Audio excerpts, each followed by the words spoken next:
This is our Mack Revolution Electric hot zero emission pressure washer.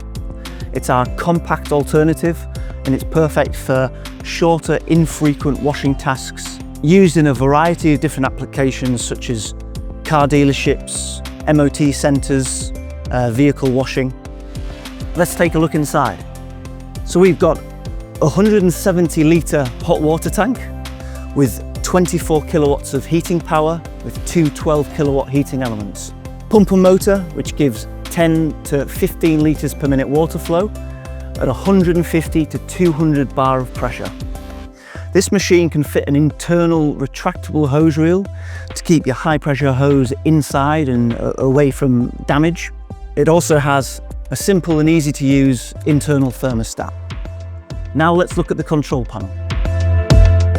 So we have a very simple and easy to use control panel with start-stop push buttons and warning lamps to indicate what's happening with the machine. This unit also has an optional high pressure chemical system with a high pressure chemical valve so operators can use high pressure chemical through the pump.